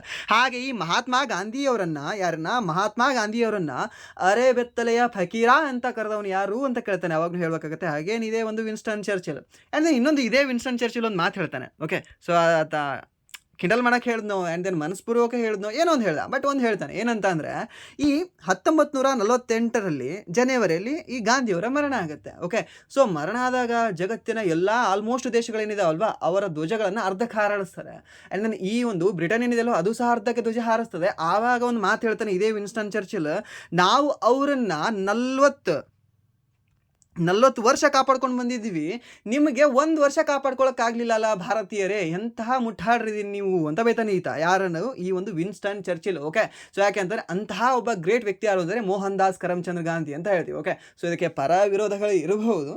But the fact ಏನು ಅಂತಂದರೆ ನನ್ನ ಸತ್ಯಾನ್ವೇಷಣೆ ಅನ್ನೋ ಒಂದು ಬುಕ್ ಇದೆ. ಯಾರ್ದು? ಈ ಮಹಾತ್ಮ ಗಾಂಧಿ ಅವ್ರದ್ದು. ಅವರ ಒಂದು ಬುಕ್ನ ಓದ್ಕೊಳ್ಳಿ. ಓಕೆ, ನಿಮ್ಮ ಜಾಬ್ ಆದಮೇಲೆ ಸೊ ನಿಮ್ಗೆ ಗೊತ್ತಾಗುತ್ತೆ ಮಹಾತ್ಮ ಗಾಂಧೀಜಿ ಕ್ಯಾರೆಕ್ಟರ್ ಏನು ಅಂತ. ಓಕೆ, ಸೊ ಅದು ನಿಮಗೆ ಗೊತ್ತಾಗಬೇಕು. ಯಾಕೆಂತಂದರೆ ಯಾವುದೋ ಒಂದು ಪಾರ್ಟಿನ ನಾವು ಬೆಂಬಲಿಸಿ, ಯಾವುದೋ ಒಂದು ಪಾರ್ಟಿನ ವಿರೋಧಿಸಿ ನಾಯಕರನ್ನು, ಓಕೆ ಮೀನ್ಸ್ ನಮಗೆ ಸ್ವಾತಂತ್ರ್ಯ ಕೊಡೋಕ್ಕೆ ಹೋರಾಟ ಮಾಡಿ ತಮ್ಮದೇ ಆದ ಒಂದು ತ್ಯಾಗ ಮಾಡಿರ್ತಕ್ಕಂಥ ವ್ಯಕ್ತಿಗಳನ್ನು ನಾವು ಹೀಯಾಳಿಸ್ಬಾರ್ದಲ್ವಾ, ಅದಕ್ಕೆ. ಓಕೆ, ಸೊ ನಾನು ಮತ್ತೆ ಬೇರೆ ಯಾರ್ದು ನೆಹರು ಅದು ಹೇಳ್ತಾ ಇಲ್ಲ, but Mohan Das Karamchandra Gandhi. Okay, so is a lawyer. Okay, so lawyer ಆಗಿರ್ತಾರೆ ಆ್ಯಂಡ್ ದೆನ್ ಫುಲ್ ಚಿಲ್ ಆಗಿರ್ತಕ್ಕಂತಹ ಮನುಷ್ಯ. ಆ್ಯಂಡ್ ದೆನ್ ಈ UK ಅಭ್ಯಾಸ ಮಾಡಿ ಆ್ಯಂಡ್ ದೆನ್ UK ಅವರ ಒಂದು ಆಸ್ತಿಯನ್ನು ಹೊಂದಿರತಕ್ಕಂಥ ಮನುಷ್ಯ ಭಾರತದಲ್ಲಿ ಬಂದು ಈ ರೀತಿ ಅರಬೆತ್ತಲೆಯ ಫಕೀರ ಅನ್ಸ್ಕೊಳ್ಳೋದು ಯಾಕೆ ಬೇಕಾಗಿತ್ತು ಅಲ್ವಾ? ಸೊ ಸಮ್ ಥಾಟ್ಗಳು ಬೇಕಾಗುತ್ತೆ ನಮಗೂ ಸಹ. ಅದನ್ನು ಬಿಟ್ಬಿಡಿ, ಇವಾಗ ಇದು ನೋಡೋಣ ಬನ್ನಿ. ಏನಿದೆ ಮೊದಲ ಪಂಚವಾರ್ಷಿಕ ಯೋಜನೆಯು ಮಹತ್ವದ ಕೇಂದ್ರೀಕರಣ ಯಾವುದಾಗಿತ್ತು ಸರ್? ಇವಾಗಲೇ ಹೇಳಿದ್ರಿ ಸರ್ ಕೃಷಿ ಅಭಿವೃದ್ಧಿ ಅಂತ. ಹಾಗಾದರೆ ಮೂರನೇ ಪಂಚವಾರ್ಷಿಕ ಯೋಜನೆಯ ಮಹತ್ವದ ಕೇಂದ್ರೀಕರಣ ಯಾವುದಾಗಿತ್ತು ಸರ್? ಏನು ಹೇಳಿದ್ದೀರಾ ಸರ್ ನೀವು? ಇದೇ ಒಂದು ಕೃಷಿ ಅಭಿವೃದ್ಧಿ ಅಂತ. ಸರ್ ಹಾಗಾದರೆ ಎರಡನೇದು ಇಂಡಸ್ಟ್ರಿಯಲೈಸೇಷನ್ ಅಂತ ಹೇಳಿದ್ರಿ, ಒಂದು ಕಾರ್ಖಾನೆಗಳಿಗೆ ಜಾಸ್ತಿ ಒಂದು ಒತ್ತು ಕೊಟ್ಟರು ಅಂತ ಹೇಳಿದ್ರಿ. ಸೊ ಹಾಗಾದರೆ ಯಾವುದು ಈ ಒಂದು ಕೈಗಾರೀಕರಣ ಅಂತ ಹೇಳ್ತೀವಿ, ತ್ವರಿತ ಕೈಗಾರೀಕರಣ. ಓಕೆ, ಈ ಒಂದು ತ್ವರಿತ ಕೈಗಾರೀಕರಣವನ್ನು ಉತ್ತೇಜನ ಮಾಡುತ್ತೆ ಯಾವುದು? ಈ ಒಂದು ಎರಡನೇ ಪಂಚವಾರ್ಷಿಕ ಯೋಜನೆ ಅಂತ ಹೇಳ್ತೀವಿ ಸರ್. ಸೊ ಇದನ್ನು ಸಹ ನೆನ್ಪಿಟ್ಕೊಳ್ಳಿ, ಕೇಳಬಹುದು ನಿಮಗೆ. ಓಕೆ, ಕೈಗಾರೀಕರಣದ ಏನಿದೆಯಲ್ಲ ಎರಡನೇ ಪಂಚವಾರ್ಷಿಕ ಯೋಜನೆ ಬರುತ್ತೆ. ಆ್ಯಂಡ್ ದೆನ್ ನೆಕ್ಸ್ಟ್ ಮೂರನೇ ಪ್ರಶ್ನೆ, ಈ ಕೆಳಗಿನವುಗಳಲ್ಲಿ ಯಾವ ಹಕ್ಕನ್ನು ಜೀವಿಸುವ ಹಕ್ಕು ಮತ್ತು ವೈಯಕ್ತಿಕ ಸ್ವಾತಂತ್ರ್ಯದ ಒಂದು ಅಂಶವೆಂದು ಪರಿಗಣಿಸಲಾಗ್ತದೆ? ಖಾಸಗಿತನದ ಹಕ್ಕೇನಿದೆಯಲ್ವ, ಪ್ರೈವೇಟೈಸೇಷನ್ ಏನಿದೆಯಲ್ವ, ಪ್ರೈವೇಟೈಸೇಷನ್ ಅಂತ ಮೀನ್ಸ್ ಪ್ರೈವೇಟ್ ಆಗಿ ನೀವೇನು ಇರೋದಿದೆಯಲ್ವಾ, ಸೊ ಅದನ್ನು ನಾವು ಖಾಸಗಿತನವನ್ನು ಈ ಒಂದು ವೈಯಕ್ತಿಕ ಸ್ವಾತಂತ್ರ್ಯದ ಹಕ್ಕು ಅಂತ ಹೇಳ್ತೀವಿ. ಓಕೆ, ಸೊ ನೀವು ಪರ್ಸನಲ್ ಆಗಿ ಯಾರ ಜೊತೆ ಚಾಟ್ ಮಾಡ್ತಿರ್ತೀರಾ, ವಾಟ್ಸಪ್ ಚಾಟ್ ಮಾಡ್ತಾ ಇರ್ತೀರಾ. ಓಕೆ, ಸೊ ಅದು ನಿಮ್ಮ ಒಂದು ಖಾಸಗಿತನದ ಹಕ್ಕು. ಯಾವನೋ ಬಂದು ನಿಮಗೆ ತೋರಿಸು ಅಂತ ಹೇಳಾಗಿಲ್ಲ. ಓಕೆ ಓಕೆ, ನೀವೇನಾದರೂ ಕೊಲೆ ಮಾಡಿದರೆ ಹಾಗಿದ್ರೆ ಪೊಲೀಸ್ ಬಂದು ಕೇಳ್ತಾನೆ, ಓಕೆ ತೋರಿಸೋ ನಿಂದು ವಾಟ್ಸಪ್ ಚಾಟ್ ಅಂತ, ಅವಾಗ ಬೇರೆ ಮಾತು. ಬಟ್ ನಾರ್ಮಲ್ ಇದ್ದಾಗ ಯಾರೋ ಬಂದು ನಿಮಗೆ ತೋರಿಸು ಅಂತಂದರೆ ಒಂದು ಕಪಾಳು ಕೊಟ್ಟು ಹೇಳಬೇಕಾಗತ್ತೆ, ಓಕೆ ನೋಡಪ್ಪ ಇಲ್ಲಿ ಖಾಸಗಿತನದ ಹಕ್ಕಿದೆ ನನಗೆ, ಈ ಒಂದು 21ನೇ ವಿಧಿಯಲ್ಲಿ ಇದೆಲ್ಲವೂ ಸಹ ಹೇಳಲ್ಪಟ್ಟಿದೆ, ಒಂದ್ಸರಿ ನೀನು ಕಾನ್ಸ್ಟಿಟ್ಯೂಷನ್ನ ಓದ್ಕೋ ಅಂತ ಹೇಳಬೇಕಾಗತ್ತೆ ನೀವು. ಓಕೆ, ಯಾವುದು ಈ ಒಂದು ಖಾಸಗಿತನದ ಹಕ್ಕು ಅಂತ ಹೇಳ್ತೀವಿ. ಆ್ಯಂಡ್ ದೆನ್ ವಾಕ್ ಸ್ವಾತಂತ್ರ್ಯದ ಹಕ್ಕು, ಈ ಒಂದು ವಾಕ್ ಸ್ವಾತಂತ್ರ್ಯದ ಹಕ್ಕು ಏನಿದೆ ಅಲ್ವಾ 19ನೇ ವಿಧಿಯಲ್ಲಿ ಕಂಡುಬರುತ್ತೆ. ಆ್ಯಂಡ್ ದೆನ್ ಸಮಾನತೆಯ ಹಕ್ಕು, ಸೊ ಇದು ನಿಮಗೆ 14ರಿಂದ 18ನೇ ವಿಧಿಯವರೆಗೆ ಕಂಡುಬರ್ತವೆ. ಆ್ಯಂಡ್ ದೆನ್ ಆಸ್ತಿಯ ಹಕ್ಕು ಸರ್, ಆಸ್ತಿಯ ಹಕ್ಕು 19F ಅಲ್ಲಿ, ಆ್ಯಂಡ್ ದೆನ್ 31ನೇ ವಿಧಿಯಲ್ಲಿ ಕಂಡು ಬರ್ತಾ ಇತ್ತು. ಓಕೆ, ಸೊ ಎರಡೂ ಸಹ ಇವಾಗ ಪ್ರಸ್ತುತ ರದ್ದಾಗಿದ್ದಾವೆ. ಯಾವುದು ಈ ಒಂದು ಆಸ್ತಿ ಹಕ್ಕು ಅಂತ ಹೇಳ್ತೀವಿ. ಸೊ ಇದು 44ನೇ ತಿದ್ದುಪಡಿಯ ಮೂಲಕ ಇವಾಗ 1978ರಲ್ಲಿ ಇದನ್ನು ರದ್ದು ಮಾಡ್ತಾರೆ. ಸೊ 31ರಿಂದ ಇದನ್ನು ತೆಗೆದುಹಾಕಿ 300A ಕಾನೂನಾತ್ಮಕ ಹಕ್ಕನ್ನಾಗಿ ಮಾಡಿದ್ದಾರೆ. ಯಾವುದನ್ನ ಈ ಒಂದು ಆಸ್ತಿ ಹಕ್ಕು ಅಂತ ಹೇಳ್ತೀವಿ. ಓಕೆ, ಇದು ನೆನ್ಪಿಟ್ಕೊಳ್ಬೋದಾ? ಓಕೆ, ನೆನ್ಪಿಟ್ಕೊಳ್ಳಿ, ಯಾಕಂದರೆ ಇದ್ರ ಮೇಲೆ ನಿಮಗೆ ಒಂದು ಪ್ರಶ್ನೆ ಕೇಳ್ತಾನೆ. ಆ್ಯಂಡ್ ದೆನ್ ನೆಕ್ಸ್ಟ್ ಪ್ರಶ್ನೆ, ಆಕ್ಟಿನೈಡ್ಗಳ ಕೊನೆಯ ಸದಸ್ಯ ಎಂದು ವರ್ಗೀಕರಿಸಲಾದ ಲ್ಯಾರೆನ್ಸಿಯಂ ಎಂಬ ರಾಸಾಯನಿಕ ಧಾತುವಿನ ಪರಮಾಣು ಸಂಖ್ಯೆ ಎಷ್ಟು ಅಂತ ಕೇಳಿದ್ದೇನೆ. ಸರ್, ಈ ಒಂದು ಲ್ಯಾರೆನ್ಸಿಯಂನ ಒಂದು ರಾಸಾಯನಿಕ ಪರಮಾಣು ಸಂಖ್ಯೆ ಎಷ್ಟಾಗಿದೆ? ಸರ್ 103 ಇದೆ, ಇಲ್ಲೇ ಇದೆಯಲ್ಲ ಸರ್ 103 ಅಂತ. ಓಕೆ, 103 ನೆನ್ಪಿಟ್ಕೊಳ್ತೀರಾ? ಓಕೆ, ನೆನ್ಪಿಟ್ಕೊಳ್ಳಿ ಇದನ್ನು. ಯಾವುದು ಲ್ಯಾರೆನ್ಸಿಯಂ ಅಂತ ಹೇಳ್ತೀವಿ. ಸೊ ಇದರ ಒಂದು ಸಂಕೇತ ಏನಾಗಿದೆ?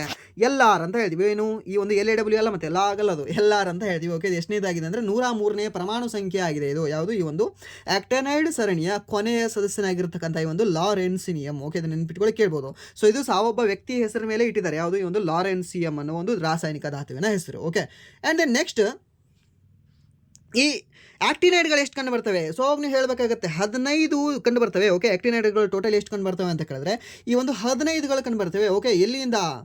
ಈ ಆಕ್ಟಿನಿಯಮಿಂದ. ಓಕೆ, ಎಲ್ಲಿಂದ ಅಂದರೆ ಈ ಒಂದು ಆಕ್ಟಿನಿಯಮಿಂದ ಈ ಲಾರೆನ್ಸಿಯಂ ಅಂತ ಹೇಳ್ತೀವಿ. ಓಕೆ, ಅದಕ್ಕೆ ಇದನ್ನೇ ಹೇಳ್ತೀವಿ ನಾವು ಏನಂತ, ಆಕ್ಟಿನೈಡ್ಗಳು ಅಂತ ಹೇಳ್ತೀವಿ. ಯಾಕೆಂದರೆ ಅದರಿಂದ ಸ್ಟಾರ್ಟ್ ಆಗುತ್ತೆ ಅಂತ.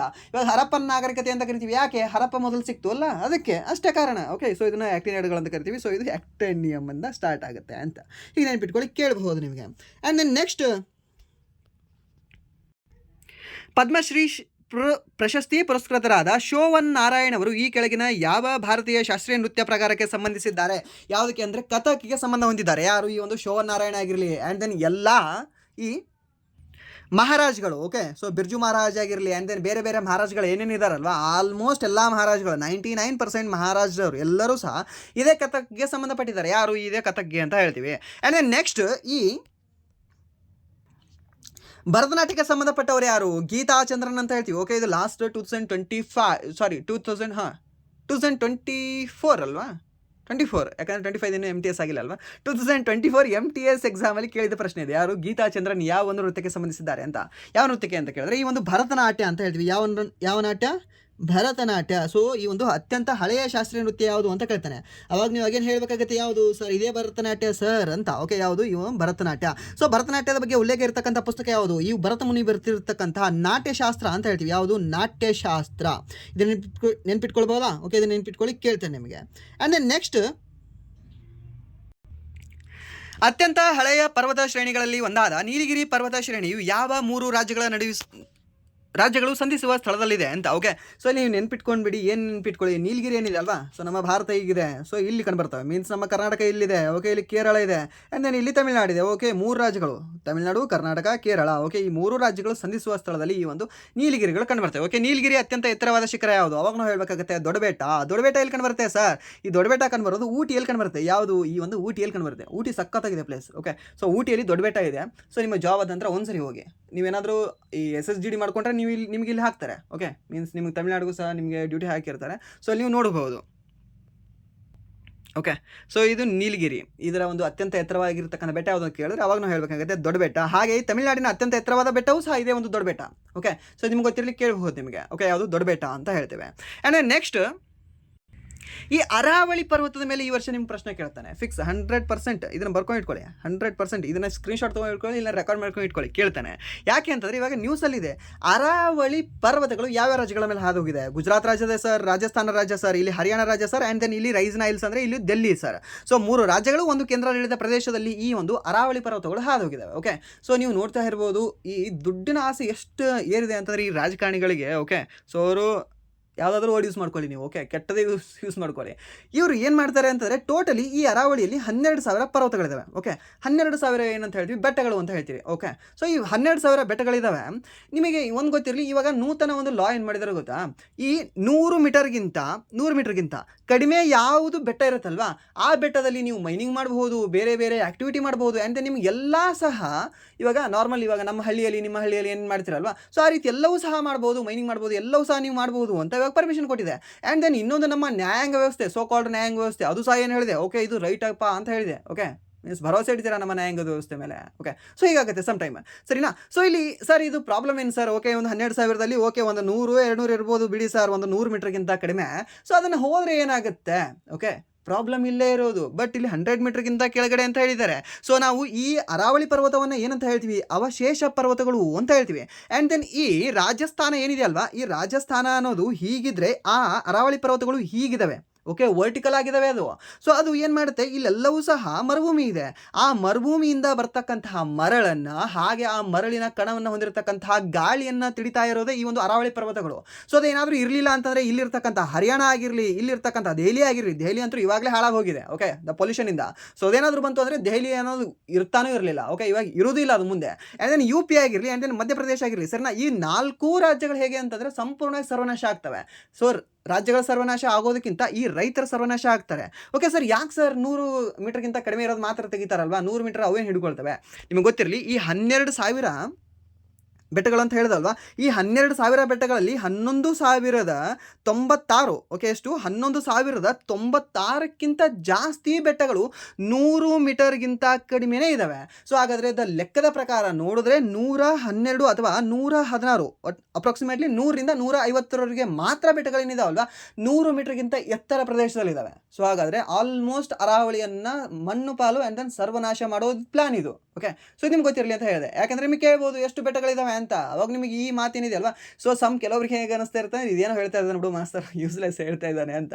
ಬಟ್ ಪ್ರತಿಯೊಂದು ಹೇಳೋ ಮಾತುಗಳು ಸಹ ಯೂಸ್ಫುಲ್ ಇದ್ದಾವೆ ನಿಮ್ಮ ಎಕ್ಸಾಮ್ಗಳಿಗೆ. ಓಕೆ, ಯಾಕಂದರೆ ನಿಮ್ಮ SSC ಆಗಿರಲಿ ಆ್ಯಂಡ್ ದೆನ್ RRB ಆಗಿರಲಿ ಏನು ರಟ್ಟ ಹೊಡೆದಿರಿ ಅಂತ ನಿಮಗೆ ಇದ್ರೇನು ಕೇಳೋದಿಲ್ಲ, ಕೆಲವೊಂದು ಹೇಗೆ ಅರ್ಥ ಮಾಡ್ಕೊಂಡಿರೋ ಅನ್ನೋದ್ರ ಮೇಲೆ ನಿಮ್ಗೆ ಪ್ರಶ್ನೆಯನ್ನು ಕೇಳ್ತಾನೆ. ಓಕೆ, ಸೊ ಆದ ಕಾರಣದಿಂದ ಇದು ಸಹ ನಿಮಗೆ ಗೊತ್ತಿರಲಿ. ಸೊ ಇದು ಎಕ್ಸಾಮ್ ಪರ್ಪಸ್ ಆದರೂ ನೆನ್ಪಿಟ್ಕೊಳ್ಳಿ, ಇಲ್ಲ ಅಂತಾರೆ ಒಂದು ಸೋಷಿಯಲ್ ಕಾಸ್ಗಾದರೂ ನೆನ್ಪಿಟ್ಕೊಳ್ಳಿ, ಅದು ನಿಮಗೆ ಬಿಟ್ಟಿದ್ದು ಅಷ್ಟೇ. ಓಕೆ, ಆ್ಯಂಡ್ ನೆಕ್ಸ್ಟ್ ಪ್ರಶ್ನೆ ಏನಿದೆ ಅಂತ ನೋಡೋಣ ಬನ್ನಿ. ಏನಿದೆ ನೆಕ್ಸ್ಟ್ ಪ್ರಶ್ನೆ, ಈ ಕೆಳಗಿನ ಯಾವ ವೇದವು ಪ್ರಮುಖವಾಗಿ ದುಷ್ಟಶಕ್ತಿಗಳು ಮತ್ತು ರೋಗಗಳನ್ನು ಹೊಡೆದುಡಿಸಲು ಬಳಸುವ ಮಾಂತ್ರಿಕ ಮಂತ್ರಗಳು ಮತ್ತು ಮೋಡಿ ಮಂತ್ರಗಳ ಸಂಗ್ರಹವಾಗಿದೆ ಅಂತ ಕೇಳಿದ್ದಾನೆ. ಸರ್ ಯಾವುದು ಈ ಒಂದು Atharvaveda?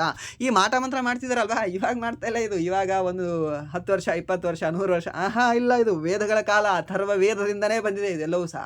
Okay, the black magic ಬಗ್ಗೆ ಹೇಳ್ತಕ್ಕಂತಹ ವೇದ ಯಾವುದು ಸರ್ ಅಂತ ಕೇಳಿದ್ರೆ ಈ ಒಂದು ಅಥರ್ವ ವೇದ. ಓಕೆ, ಸೊ ಅತ್ಯಂತ ಒಳ್ಳೆಯ ವೇದ ಯಾವುದು ಅಂತ ಕೇಳಿದ್ರೆ ಅವಾಗ ನಾವು ಹೇಳ್ತೀವಿ ಋಗ್ವೇದ. ಅತ್ಯಂತ ಕೆಟ್ಟ ವೇದ ಯಾವುದು ಅಂತ ಕೇಳಿದ್ರೆ ಈ ಒಂದು ಅಥರ್ವ ವೇದ ಅಂತ ಹೇಳ್ತೀವಿ. ಆ್ಯಂಡ್ ದೆನ್ ಕೆಲವೊಬ್ರು ಮಾನ್ಯತೆನೇ ಪಡೆದೇ ಇರತಕ್ಕಂಥ ಒಂದು ವೇದ ಯಾವುದು ಅಂತ ಕೇಳ್ತಾನೆ, ಅವಾಗ ನಾವು ಹೇಳ್ಬೇಕಾದ್ರೆ ಅಥರ್ವ ವೇದ. ಸೊ ಟೋಟಲಿ ವೇದಗಳು ಎಷ್ಟು ಮಾನ್ಯತೆ ಮಾಡ್ತಾರೆ ಕೆಲವೊಬ್ರು ಅಂದರೆ 3ನೇ ಮಾಡ್ತಾರೆ. ಯಾವುದು, ಋಗ್ವೇದ, ಸಾಮವೇದ ಮತ್ತು ಯಜುರ್ವೇದ 3ನೇ ಮತ್ತೆ ಮಾನ್ಯತೆ ಮಾಡ್ತಾರೆ. ಈ ಒಂದು ಅಥರ್ವ ಏನಿದೆ ಅಲ್ವಾ, ಇದು ವೇದವೇ ಅಲ್ಲ ಅಂತ ಹೇಳ್ತಾರೆ ಕೆಲವೊಬ್ರು. ಓಕೆ, ಅದಕ್ಕೆ ನಾವು ಇದನ್ನು ಏನಂತ ಕನ್ಸಿಡರ್ ಮಾಡ್ತೀವಿ ಅಂತಂದರೆ, ಈ ಉತ್ತರ ವೇದಗಳಲ್ಲಿ ಈ ಒಂದು ಪೂರ್ವ ವೇದ ಯಾವುದು, ಈ ಋಗ್ವೇದ. ಆ್ಯಂಡ್ ದೆನ್ ಉತ್ತರ ವೇದಗಳಲ್ಲಿ ಅದನ್ನು ನಾವು ಕನ್ಸಿಡರ್ ಮಾಡ್ಕೊಂಡು ಬರ್ತಾ ಇದ್ದೇವೆ. ಓಕೆ, ಇದನ್ನು ಸಹ ನೆನ್ಪಿಟ್ಕೊಳ್ಳಿ, ಕೇಳಬಹುದು.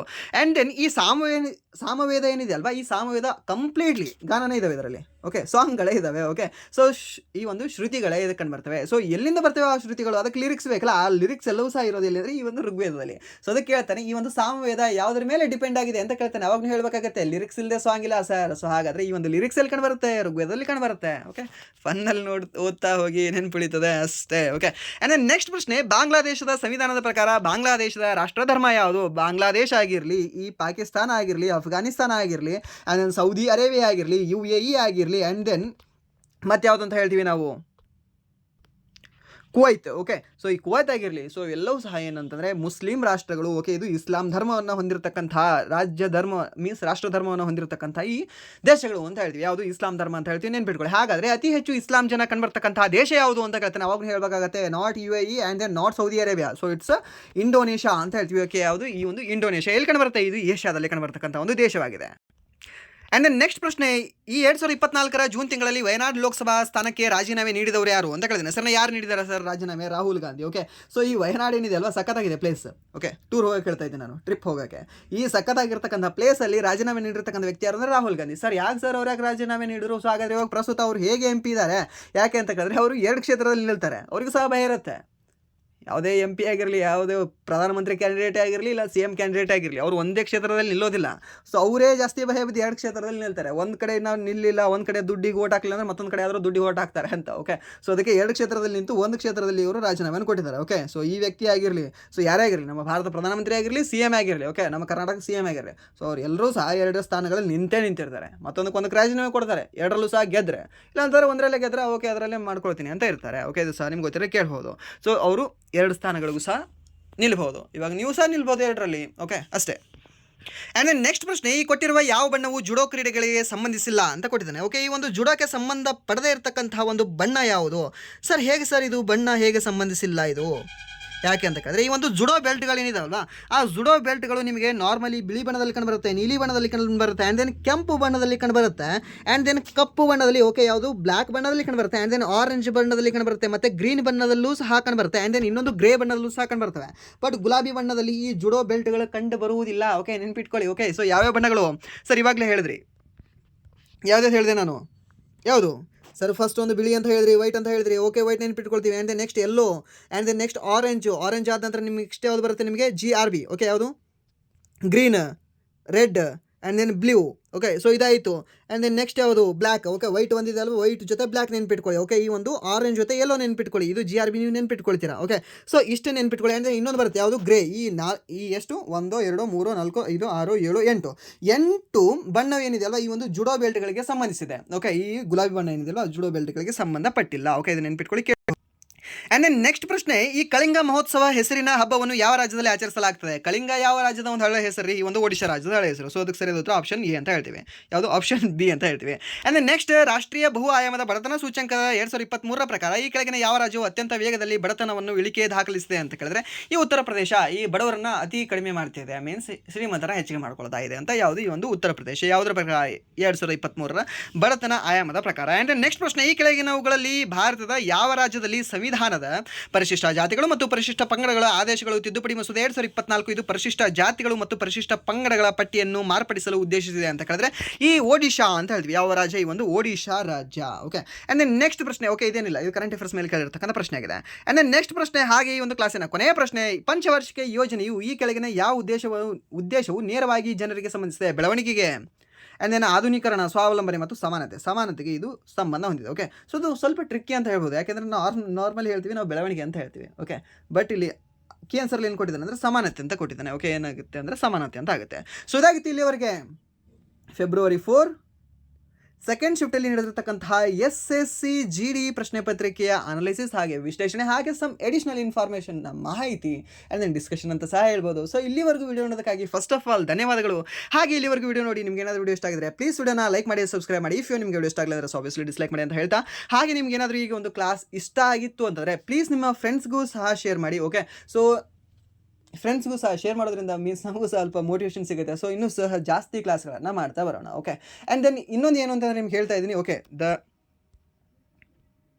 ಸ್ಟ್ರಿಕ್ಟಾಗಿ ಓದ್ತಾ ಇರ್ತಕ್ಕಂಥ ಆಸ್ಪಿರೆಂಟ್ಸ್ಗೆ ಹೇಳ್ತಾ ಇದ್ದೀನಿ. ಓಕೆ, ಏನು ಅಂದರೆ ಇದನ್ನು ನಿಮ್ಗೆ ಯಾವ ಪಾಯಿಂಟ್ ಗೊತ್ತಿಲ್ಲಲ್ವಾ, ಆ ಪಾಯಿಂಟನ್ನು ಮಾತ್ರ ಬರಿತಾ ಬನ್ನಿ. ಓಕೆ, ಸೊ ನಿಮಗೆ ಇದು ಗೊತ್ತಿದೆಯಾ? ಏನು ಗೊತ್ತಿದೆ? ಓಕೆ, ಇಲ್ಲೇನಿದೆ? ಕಳಿಂಗ. ಓಕೆ, ಈ ಒಂದು ಕಳಿಂಗ ಏನಿದೆ ಅಲ್ವಾ, ಆ ಒಂದು ಕಳಿಂಗ ಉತ್ಸವ ಆಗಿರಲಿ, ಆ ಒಂದು ಕಳಿಂಗ ಪ್ರಶಸ್ತಿ ಯಾವ ರಾಜ್ಯ ಅಂತ ಕೇಳಿದ್ರೆ ಒಡಿಶಾ. ಓಕೆ, ಅದು ನಿಮಗೆ ಗೊತ್ತಿದೆಯಾ? ಬರ್ಕೊಳ್ಬೇಡಿ, ಅದಕ್ಕೆ ಟೈಮ್ ವೇಸ್ಟ್ ಆಗುತ್ತೆ ಒಂದು. ಆ್ಯಂಡ್ ಇನ್ನೊಂದು ಏನು ಅಂತಂದರೆ, ನಿಮ್ಮ ಓದೋ ಬುಕ್ ಹೇಗೆ ಅಂದರೆ ಹಾಳಾಗಿ ಹೋಗುತ್ತೆ ಅದು, ನಿಮ್ಗೆ ಗೊತ್ತಿರೋ ಪಾಯಿಂಟ್ಗಳನ್ನು ಬರೆದ್ರೆ. ಓಕೆ, ಸೊ ಅದನ್ನು ಮಾಡಬೇಡಿ. ಆ್ಯಂಡ್ ದೆನ್ ಇನ್ನೊಂದು ಏನು ಅಂತಂದರೆ, ಡೈಲಿ ಕ್ಲಾಸ್ಗಳನ್ನು ನೋಡ್ತಾ ಬನ್ನಿ, ಆ್ಯಂಡ್ ದೆನ್ ಡೈಲಿ ಅಪ್ಡೇಟ್ನ ಮಾಡ್ತಾ ಬನ್ನಿ. ಸರ್ ನೀವು ಡೈಲಿ ಕ್ಲಾಸ್ ಮಾಡಲ್ಲ. ಓಕೆ, ಸೊ ಸ್ವಲ್ಪ ಸಮ್ ಪರ್ಸನಲ್ ರೀಸನ್ 1-2 ದಿನ, ಆ್ಯಂಡ್ ದೆನ್ ಟೆಕ್ನಿಕಲ್ ರೀಸನ್ 1-2 ದಿನದ ಕಾರಣದಿಂದಾಗಿ ಕ್ಲಾಸ್ ಮಾಡೋಕ್ಕಾಗಿರಲಿಲ್ಲ. ಸೊ ಇನ್ನು ಮುಂದೆ ಡೈಲಿ ಮಾಡ್ತಾ ಬರೋಣ. ಓಕೆ, ಸೊ ಇಷ್ಟು ಹೇಳ್ತಾ ವಿಡಿಯೋನ ಎಂಡ್ ಮಾಡ್ತಾ ಇದ್ದೀನಿ. Once again thank you so much.